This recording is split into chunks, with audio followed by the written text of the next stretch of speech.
कल पाकिस्तान को हमने जहां जैसे जवाब देना था हमने दिया है। पाकिस्तान की कितनी basis, can have the different maps, क्या पाकिस्तान की करीबन 12 बेसिस, हमने 1 दर्जन बेसिस अलग अलग जगह पे हमने नुकसान पहुंचाया। उसने जितनी बार कहा कि हमने तुम्हारे ये वाले बेस पे नुकसान पहुंचाया, पठानकोट पे नुकसान पहुंचा, आज प्रधानमंत्री खुद वहां थे, S4 सिस्टम तैनात है, एवरीथिंग इज इंटैक्ट। ये सोशल मीडिया पे जंग लड़ने से जंग नहीं जीती जाती है। लेकिन कर्नल साहब, ये अंतरराष्ट्रीय, ऐसा नहीं है कि अमेरिका को पता नहीं है या चाइना को पता नहीं है, they are deliberately doing it. ये हर बार चाहते, इसीलिए प्रधानमंत्री ने एक बार नहीं, हर बार अभी तक, जब से लेके तब तक, ये न्यूक्लियर ब्लैकमेल बर्दाश्त नहीं होगा कर्नल साहब एनीमोर, क्योंकि पाकिस्तान यही कहता है कि हम न्यूक्लियर देश हैं। कर्नल राठौर, देखिए ऐश्वर्य, 2 चीजें आपने कही सर। आज के वॉरफेयर में ग्रे जोन वॉरफेयर जो है उससे आप बच नहीं सकते जी, और वो ग्रे जोन वॉरफेयर है वो सारा मीडिया पर और इंटरनेट पर लड़ा जाता है जी। अब इसके बारे में पाकिस्तान के अंदर ये अफवाह और ये भ्रांति थी कि हमने भारत को धूल चटा दी। हाँ सर। आज प्रधानमंत्री जब आदमपुर गए और एक संदेश गया, मेरे ख्याल से आपका चैनल पाकिस्तान में भी देखा जाता है कि वहाँ पर देखा कि वो S-400 भी खड़ा है, आदमपुर एयरबेस भी साफ है और वहाँ पर एयरफोर्स 1 भी उतरा है। अगर आदमपुर एयरबेस को नुकसान पहुँचा होता तो इतना बड़ा जहाज कैसे उतरता? तो ये एक चीज़ वहाँ पहुँच गई। पाकिस्तान में एक सबसे बड़ी चीज़ है कि वो अपनी जनता को अंधेरे में रखना चाहते हैं, क्योंकि वो उनके अस्तित्व का सवाल है। और सबसे बड़ा अस्तित्व किसका है? शहबाज शरीफ की गवर्नमेंट, असीम मुनीर की आर्मी, और जो दूसरा एक धड़ा था टेररिस्ट, जी कर्नल साहब, हमने तीनों को मार गिराया। तो ये एक सबसे बड़ी चीज़ आती है। अब बात आती है कि इंटरनेशनल प्लेयर्स की इस कॉन्फ्लिक्ट में इंटरेस्ट क्या है? सर, सबसे बड़ा इंटरेस्ट है वेपन सप्लाई, वेपन सेल्स। वो एक हथियार बेचने, सब हथियार बेचना है। इसलिए कोई डिस्क्रेडिट कर रहा है S-400 को, कोई डिस्क्रेडिट कर रहा है ब्रह्मोस को, कोई डिस्क्रेडिट कर रहा है आपके स्कैल्प मिसाइल को, वगैरह वगैरह। ये चलता रहेगा। आप देखिए वो शेयर मार्केट में J10 के शेयर गिर गए, कभी दसों के गिर जाते हैं। वो सारी इंटरप्ले चलती रहती है, इंटरप्ले चलती रहती है। ये है राइट कर्नल साहब। अभी यहाँ पर एक जो सबसे बड़ी चीज बात हम कर रहे थे टर्की का, जी, टर्की का हिसाब ये है कि टर्की ने ग्रीस से लड़ाई की, वहां इसका हौसला बढ़ा। अमेरिका ने शटअप कॉल दी, F-35 ग्रीस को दे दिए। टर्की का हौसला बढ़ा है। सीरिया में जो बाजी पलटी एकाएक, न रूस को समझ में आई, किसी को समझ में नहीं आई। तो टर्की आज वो सपने देख रहा है कि मैं यहाँ का खलीफा बनूंगा। आज वो ईरान के संपर्क में भी है। अब टर्की ये नहीं जानता कि साउथ एशिया में अगर वो आया जी तो किस तरीके से बैरंग वापस जाएगा, वो उसी को पता है। ये एक बहुत इंपॉर्टेंट बात है जो कमांडर कर्नल साहब कह रहे हैं। मैं सिर्फ ये कह रहा हूं, please complete sir. Turkey Bangladesh में भी पैर पसार रहा है। तो पाकिस्तान और बांग्लादेश के अंदर टर्की पैर पसार रहा है। हथियार भी दिए, अम्युनिशन भी दिया है, बांग्लादेश को अभी टैंक भी भेजे। नैन साहब, सोई साहब आ रहा हूं, रोहित आ रहा हूं। एब्सोल्युटली कमांडर साहब, can I have colonel Nain on the other side now? Commander साहब की जगह जनरल GD बख्शी आ रहा हूं sir. Commander Bikramjit Singh ji, Turkey एक इकलौता मुस्लिम देश जो कि नाटो में है, यूरोप के बहुत पास है। अभी कर्नल साहब ने बताया ग्रीस वाली बात, सीरिया वाली बात, वो बांग्लादेश में पैर पसार चुका है, पाकिस्तान में उसने सप्लाई किया। हमारे पास इलेक्ट्रॉनिक प्रिंट प्रूफ है कि किस तरह से उसके पाकिस्तानी कार्गो प्लेन्स गए हैं तुर्की, जाके लेके आए हैं। अर्दोगान के सन इन लॉ की फैक्ट्री से टर्किश मेड ड्रोन्स लेके आए हैं भारत पे, वो अटैक करने की कोशिश। ये सारी चीजें पता है, लेकिन अभी हमें यह समझना पड़ेगा कि चाहे तुर्की हो चाहे ईरान हो, इन सब के पीछे फाइनेंशियल सपोर्ट चाइना का है। तुर्की के पास इतना पैसा नहीं है, ये चाइना पंप करता है। ये चाइना जितने भी रोग देश हैं, ये चाइना जितने भी देश जो कि टेक्निकली कहीं ना कहीं अमेरिका के खिलाफ आते हैं, वो उनको पंप करता रहता है कहीं ना कहीं, और पाकिस्तान उसका फायदा उठाता है। बिल्कुल सही है कमांडर।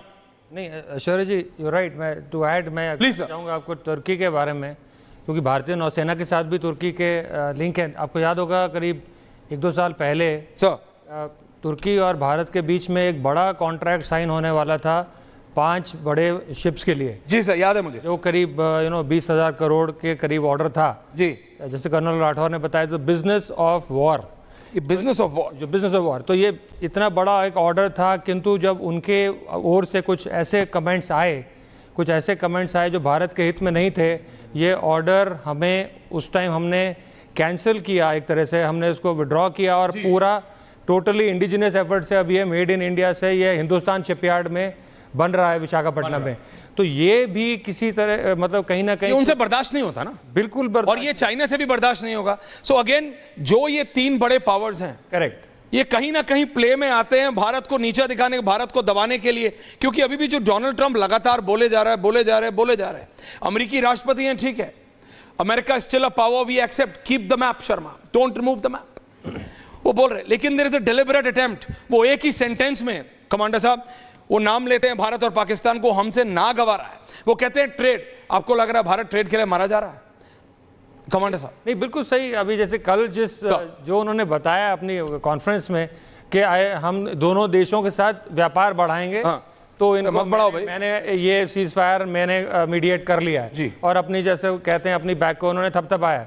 तो ये तो बहुत ही कड़े, मैं कहूँगा प्रधानमंत्री मोदी ने इसकी इसका खंडन किया है, not very openly but clearly. उन्होंने बताया कि ऐसा कोई मीडिएशन नहीं है, हम स्वतंत्र देश हैं, हमारे अपने फैसले हैं, हम अपना हित का ध्यान रखना जानते हैं, और उसी के हिसाब से हम आगे कदम उठाएंगे।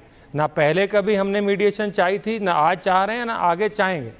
लेकिन फिर भी ये जो देश हैं, ये तो अपना काम, इंस्टेबिलिटी यहाँ पे ये करते रहे। लेकिन भारत को बैलेंस करना पड़ेगा जनरल साहब। कर्नल आ रहा हूं, सोई साहब आ रहा हूं, जनरल जीरी बख्शी, हमको बैलेंस करना पड़ेगा ना। ये चाइना तो जानबूझ के करता रहेगा, भारत को, चाहे वो टर्की को सपोर्ट हो, ईरान को सपोर्ट हो। ये बिजनेस ऑफ वॉर सर, हमने रशिया और यूक्रेन के टाइम पे भी डिस्कस किया था, आपने बहुत अच्छे से समझाया था कि कैसे 60% आर्म्स एंड एम्युनिशन अभी भी अमेरिका प्रोड्यूस कर रहा है। अमेरिका तो चाहेगा कि थोड़ी थोड़ी आग सुलगी रहे, अमेरिका कभी शांति चाहेगा नहीं। अमेरिका तो चाहेगा ना थोड़ा थोड़ा सुलगा रहे, ताकि उसके आर्म्स का सेल बढ़े, कुछ कुछ होता रहे। वहां से चाइना अलग कर रहा है, ये तो हमको तरीका निकालना है। ये हमें परमानेंट चाहिए, ये नासूर, कि इसका परमानेंट इलाज किया जाए। जनरल साहब देखिए ऐश्वर्या, जहां तक चीन का सवाल है जो आपने पहले रेज किया था, मैं चीन को एक चीज डायरेक्ट बता दूं। 5वें इंडिया पाकिस्तान राउंड में अगर आप हमको पीछे से छुरा घोंपने की कोशिश करेंगे तो हम याद रखेंगे, और जब आप ताइवान से लड़ रहे हैं, हम आपको उसका माकूल जवाब उस वक्त दे देंगे, ठीक है ना। जब आप कह रहे हैं ना, you want to liberate Taiwan, this that and the rest of it, integrate Taiwan in the motherland, तो जब आपकी बारी होगी तो we will pay you back in the same coin. अच्छी बात है कि you haven't put boots on the ground, लेकिन जिस तरह से आपने पाकिस्तान को हथियार दिए, तमाम हथियार आपके, ठीक है, तो हम क्यों ना बेचें ताइवान को हथियार? आप प्लीज बताइए मेरे को, अगर आप हमारे दुश्मन पाकिस्तान को हथियार बेच सकते हो, धड़ाधड़ दे सकते हो, कट रेट पे दे सकते हो,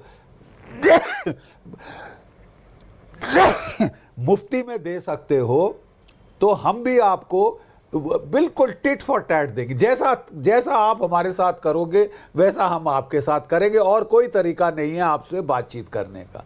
देखिए साहब, आप रहने दीजिए, आपकी बहुत बुरी पीआर हुई है, पीआर डिजास्टर हो गया है ये पाकिस्तान ने जो आपके हथियारों का इस्तेमाल किया है।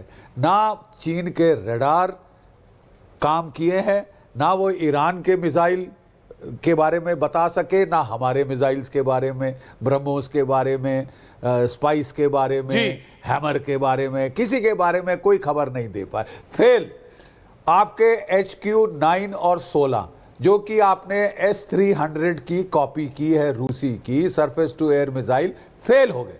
दे have failed to down a single Indian aircraft और ड्रोन फॉर दैट मैटर, ठीक है साहब। आपके PL-15 वो नुमाइश लगी है पंजाब के गांव में, तो बच्चे खेल रहे हैं उनके साथ। वो घर ले गए सर, जो इट वाज नॉट सेफ, जो गिरे थे आप, बट सच में हुआ ऐसा जी। वो घर ले गए बच्चे, बड़े मुश्किल से वापस लाए कि बेटा फट ना जाए कहीं डिलेड एक्शन में 10 दिन के बाद याद आए कि मैं तो लड़ाई में था। ठीक है साहब, ये आपकी नुमाइश हो गई है, अब आप रहने दीजिए। आप हमसे थॉ मांग रहे थे क्योंकि we understand strategy, we also understand. आप अपने ईस्टर्न फ्रंट पे फोकस करना चाहते हो, जहां ताइवान है, जापान है, फिलीपीन है, अमेरिका है आपके बरखिलाफ। और उस वक्त चचा बाइडन हमारे बड़े खफा हो गए थे, हमको बांग्लादेश में कू करा रहे थे, कुकी लैंड बनाना चाहते थे। तो हमने भी कहा अगर ऐसे दोस्त हैं तो दुश्मनों की क्या जरूरत। तो हमने आपसे बोला ठीक है साहब, थॉ कर लो। लेकिन अगर साहब आप पाकिस्तान को ऐसे मौके पे मदद दोगे जबकि हम लड़ाई में हैं, जबकि उसने हमारा खून से उसके हाथ रंगे हैं, हमारे बेगुनाहों के खून से। सर आप भी शिनजियांग में टेररिज्म से लड़ रहे हो, आपको अच्छा लगेगा अगर आपके 26 सैलानी या चाइनीज सिटीजन्स को इस तरह मारा जाए? You will not ask for the right to hot pursuit. हमने वो किया और आप पाकिस्तान के सपोर्ट में आ रहे हैं। आप कह रहे हैं कि जो ग्लोबली डेजिग्नेटेड टेररिस्ट हैं आप उनको ग्लोबली डेजिग्नेट नहीं होने दोगे।